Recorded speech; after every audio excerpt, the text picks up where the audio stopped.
She pretended to be dead to catch him, but all along, she was the one being hunted. The wind howled to the narrow mountain pass, carrying with it the scent of blood, ash, and fear.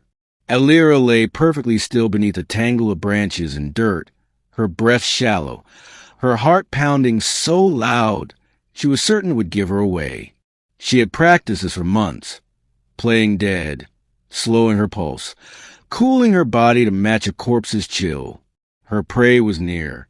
Kael Deren, the rogue warlord who had butchered her family and vanished into the highlands, was a ghost to most, but not to her. She had studied him, tracked his kills, mapped his movements. She had joined mercenary circles and whispered in dark taverns. Finally, a whisper had brought her here. He moved through the pass every year around the solstice, alone and unguarded, like a pilgrimage. This was the perfect place for the trap. She had slit her own arm with a careful stroke and left a trail of blood leading to the clearing. Then, she'd scattered the signs of a desperate struggle. Claw marks in the dirt, a broken blade, torn cloth. Finally, she had laid herself out beneath the branches, mouth slightly open, pale face turned toward the sky. A perfect corpse. And now he approached. Footsteps. Heavy, but not hurried. Confident. The sound of boots crunching gravel. Her eyes were mostly closed, but she saw his shape, tall, broad-shouldered, cloaked in black. The long knife at his side gleamed briefly in the fading light. He crouched beside her. She could hear his breathing, smelled a faint iron on his gloves. A hand brushed her face. Still, she didn't move. "She's too clean," he muttered. "Too perfect." He stood up. She held her breath. "She's not dead." In one violent motion, he drew his blade and slashed down toward her throat. Elira twisted, grabbing his wrist and rolling aside. The blade caught her shoulder, but missed anything vital. She brought her knee up, slamming it into his ribs. He grunted, staggered back. She rose to her feet, dagger in hand, face pale but burning with fury. "Kael Deren," she hissed. "You remember me?" He looked at her. Then he smiled. "Of course. Elira of Tarnhold. You survived." She lunged, her blade aiming for his heart, but he moved with shocking speed, catching her wrist midair and twisting it. The dagger fell. She brought her free hand around and struck him in the temple. He reeled back. She dove for her weapon, but it was gone. He had kicked it away. "You came here to hunt me?" he asked. "You think I didn't see your trail 2 days ago? You think I didn't smell the blood and know it was bait?" Elira froze. Her plan, flawless, practiced, had never been hers. "You led me here," she whispered. Kael nodded. "I knew you'd try this. You've been following me for months. I let you." Her breath caught. "Why?" "Because I needed to know if you were worthy." He moved slowly toward her, blade lowered but not relaxed. "You want revenge? Fine, but you needed to earn it." She backed away, eyes darting to the ridge, to the trees, to the places she might run. "There's nowhere to go," he said softly. "This is my ground. You just stepped into it."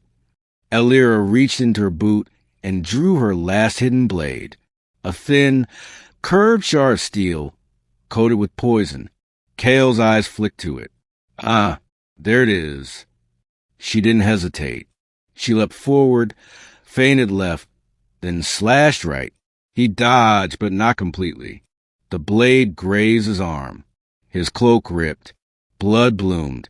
He snarled, "You'll regret that." He charged. She ducked low, slashing upward, but he twisted, catching her arm and throwing her to the ground. Her blade went flying. He pinned her down. Her breath caught in her throat. "You got spirit," he said, "but you're still thinking like prey." "You murdered my family," she spat. "I was doing what I was ordered to do. You were collateral." "Liar." He leaned closer, voice lowering. But I never forgot your face. And I always wondered what kind of warrior you grow into. She stared at him. You trained me without lifting a finger. Every kill, every nightmare, every day I lived to find you. That was your doing. He smiled again. Then I succeeded. She shoved upward with all her strength. He staggered. She grabbed the shard of bone she had hidden in her braid and drove it into his side. He howled. She scrambled free. Kael staggered, clutching his ribs. You really want to kill me? I don't want to, she said. I need to.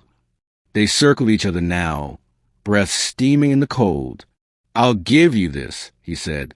No tricks, no weapons, just you and me, right now.